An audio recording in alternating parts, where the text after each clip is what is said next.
સમયગાળાથી આ સંઘર્ષ ચાલતો આવ્યો ને, અંગ્રેજોએ રાજ કર્યું ને, એ પછી બહુ વર્ષો પછી ભારત આઝાદ બન્યો છે. દરેકે દિલમાં એક રાષ્ટ્ર પ્રેમ રાખવો જોઈએ. જેમ કે રાષ્ટ્ર છે તો ધર્મ છે, અને ધર્મ છે તો સમાજ છે, સમાજ છે તો પરિવાર છે, પરિવાર છે તો વ્યક્તિ છે.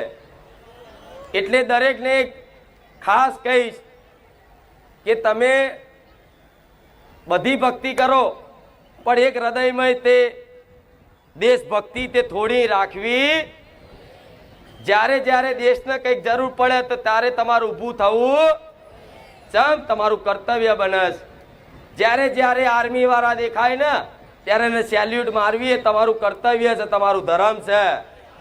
જેમ કે એવા આર્મી વાળા જો બોર્ડર ઉપર રક્ષા ના કરતા હોત તો આ તમે સુરક્ષિત હોત.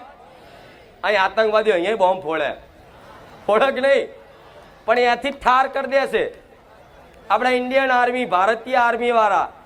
એટલે વંદનીય છે, એમને પ્રણામ કરવા જોઈએ, સેલ્યુટ કરવા જોઈએ. આ તમારું ધર્મ પહેલું તો શીખવાડું, બરોબર. અને અમે તે ભારત દેશ એટલે સોને કી ચીડિયા કહેવાય.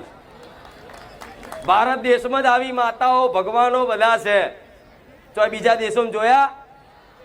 જેટલા બી અવતાર ભગવાને લીધા આ ધરતી પર, એ બધા અવતાર ભગવાનના ભારત દેશમાં જ થયા, બીજા કોઈ જગ્યાએ થયા નહીં થયા. તો આ ભારત ભૂમિ છે ને, એ ભગવાને ભારત ભૂમિમાં જો તમારો જન્મ થયો છે ને, તો તમે બહુ નસીબવાળા છો કે આવી પાવન ભૂમિ પર તમારો જન્મ થયો છે.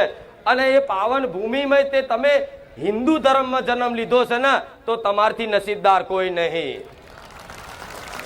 એટલે જ્યારે બી કહો તારે પહેલા કહેવાનું કે હું ભારતીય છું, ગર્વથી કહેવાનું હું ભારતીય છું, હું ભારતનો નાગરિક છું, અને પછી ગર્વથી